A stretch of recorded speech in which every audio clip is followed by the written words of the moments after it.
My mind grew very uneasy to the subject of the pale young gentleman. The more I thought of the fight, and recalled the pale young gentleman on his back in various stages of puffy and crimsoned countenance, the more certain it appeared that something would be done to me.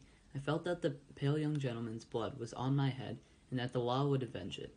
Without having any definite idea of the penalties I incurred, it was clear to me that the village boys could not go stalking about the country, ravaging the house of gentlefolks and pitching into the studious youths of England, without laying themselves open to severe punishment.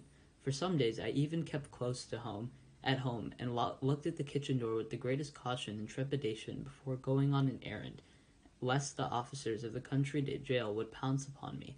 The pale young gentleman's nose had stained my trousers, and I tried to wash out that evidence of my guilt in the dead of night.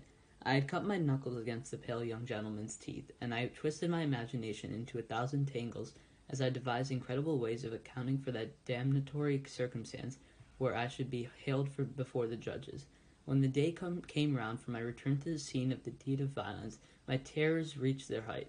Whether myrmidons of justice specially sent down from London would be lying in ambush behind the gate, whether Miss Havisham preferred to take personal vengeance for an outrage done to her house, might rise in those grave clothes of hers, draw a pistol, and shoot me dead, whether suburban boys, a numerous band of mercenaries, might be engaged to fall upon me in the brewery and cuff me until I was no more.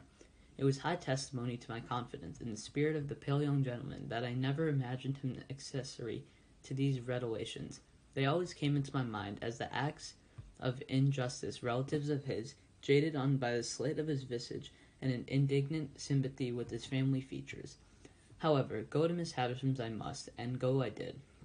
And behold, nothing came of the late struggle. It was not alluded to in any way, and no pale young gentleman was to be discovered on the premises.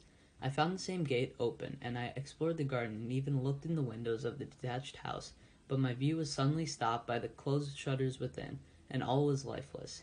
Only in the corner where the combat had taken place could I detect any evidence of the young gentleman's existence. There were traces in his gore in that spot, and I covered them with garden mold from the eye of man. On the broad landing between Miss Havisham's own room and that other room, in which the long table was laid out, I saw a garden chair, a light chair on wheels, that you pushed from behind. It had been placed there since my last visit, and I entered that same day on a regular occupation of pushing Miss Havisham in that chair, when she was tired of walking with her hand upon my shoulder, round her own room and across the landing and round the other room. Over and over again, we would make these journeys, and sometimes they would last as long as 3 hours at a stretch. I insensibly fall into a general mention of these journeys as numerous because it was at once settled that I should return every alternate day at noon for these purposes, and because I am now going to sum up a period of at least 8 or 10 months. As we began to be more used to each other, Miss Havisham talked more to me, and asked me such questions as what had I learned, and what was I going to be. I told her I was going to be apprenticed to Joe, I believed, and I enlarged upon my knowing nothing and wanting to know everything, in the hope that she might offer some help towards that desirable end. But she did not. On the contrary, she seemed to prefer my being ignorant. Neither did she ever give me any money or anything but my daily dinner, nor ever stipulate that I should be paid for my services. Estella was always about, and always let me in and out, but never told me I might kiss her again. Sometimes she would coldly tolerate me, sometimes she would condescend to me, sometimes she would be quite familiar to me, sometimes she would tell me energetically that she hated me. Miss Havisham would often ask me in a whimper, or when we were or when we were alone, does she grow prettier and prettier, Pip? And when I said yes, for indeed she did, would seem to enjoy it greedily. Also, when we played at cards, Miss Havisham would look on with a miserly relish of Estella's moods, whatever they were. And sometimes when her moods were so many and so contradictory of one another that I was puzzled what to say or do, Miss Havisham would embrace her with lavish fondness, murmuring something in her ear that sounded like, "Break their hearts, my pride and hope, break their hearts and have no mercy." There was a song Joe used to hum fragments of at the forge, of which the burden was Old Clem. This was not a very ceremonious way of rendering homage to a patron saint, but I thought Old Clem stood in that relation towards Smiths, It was a song that imitated the measure of beating upon iron, and was a mere lyrical excuse for the introduction of Old Clem's respected name. Thus we were to hammer boys round Old Clem with the thumb and sound, Old Clem, beat it out, beat it out. Old Clem, with the clink for the stout, Old Clem, blow the fire, blow the fire. Old Clem, roaring drier, soaring higher. Old Clem. One day after the appearance of the chair, Miss Havisham suddenly saying to me with the impatient movement of her fingers, "There, there, there, sing." I was surprised into crooning this ditty as I pushed her over the floor. It happened so to catch her fancy that she took it in a low, brooding voice, as if she were singing in her sleep. After that, it became customary with us to have it as we moved about, and Estella would often join in. Though the whole strain was so subdued, even when there were three of us, though it made less noise in the grim old house than the lightest breath of wind. What could I become with these surroundings? How can my character fail to be influenced by them? Is it to be wondered at as if my thoughts were dazed as my eyes were, when I came out with the natural light from the misty yellow rooms? Perhaps I might have told Joe about the pale young gentleman, if I had not previously been betrayed into those enormous inventions to which I had confessed. Under the circumstances, I felt that Joe could hardly fail to discern in the pale young gentleman an appropriate passenger to be put into the black velvet couch. Therefore, I said nothing of him. Besides, that shrinking from having Miss Havisham and Estella disgust, which had come upon me in the beginning, grew more and more potent as time went on.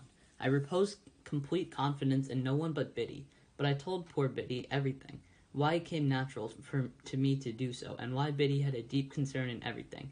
I told her I did not know then, though I think I know now. Meanwhile, consuls went in and out of the kitchen at home, fraught with almost insupportable aggravation to my exasperated spirit.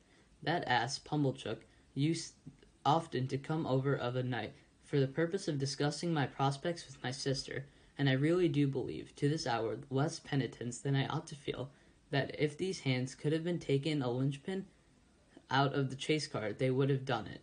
That miserable man was a man of that confined stolidity of mind that he did not discuss my prospects without having me before him, as it were, to operate upon, and he would drag me up from the stool, usually by the collar, where I was quiet in the corner, and putting me before the fire, as if I were going to be cooked, would begin by saying, "Now, Mum, here is a boy which you brought up by hand. Hold up your head, boy, and be ever grateful unto them which so did you. Now, Mum, with respections to this boy." And then he would rumple my hair the wrong way, which, from my earliest remembrance, as always hinted, I have in my soul denied the right of any fellow creature to do, and would have hold me before him by the sleeve, a spectacle of imbecility only to be equalled by himself. Then he and my sister would pair off in such a nonsensical speculations about Miss Havisham and about what she would do to me and for me, that I used to want quite painfully to burst into spiteful tears, fly at Pumblechook, and pummel him all over.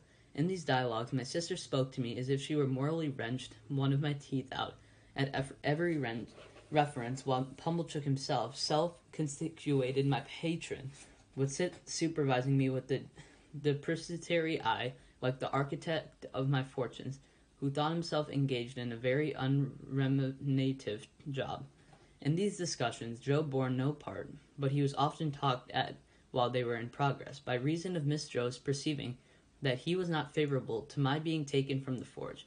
I was old enough now to be apprenticed to Joe, and when Joe sat with the poker on his knees, thoughtfully raking out the ashes between the lower bars, my sister would so distinctively construe that innocent actions into opposition on his part that she would dive at him, take the poker out of his hands, shake it, and put it away.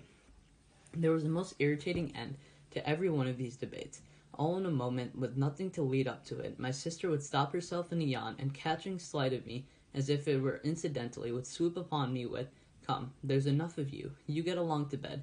You've given trouble enough for one night, I hope," as if I had besought them as a favor to bother my life out. We went on in this way for a long time, and it seemed likely that we should continue to go on in this way for a long time, when one day Miss Havisham stopped short, as she and I were walking, and she leaned over my shoulder and said with some displeasure, "You are growing tall, Pip." I thought it best to hint, through the medium of a meditative look, that this might be occasioned with circumstances over which I had no control. She said no more at the time, but she presently stooped and looked at me again, and presently again, and after that, looked frowning and moody. On the next day of my attendance, when our usual exercise was over, and I had landed her at her dressing table, she stayed me with the movement of her impatient fingers. Tell me the name of that blacksmith of yours. Joe Gargery, ma'am, meaning the master you were to be apprenticed to? Yes, Miss Havisham. You had better be apprenticed at now. Would Gargery come here with you, and bring your indentures, do you think? I signified that I had no doubt he would take it as an honor to be asked. Then let him come. At any particular time, Miss Havisham?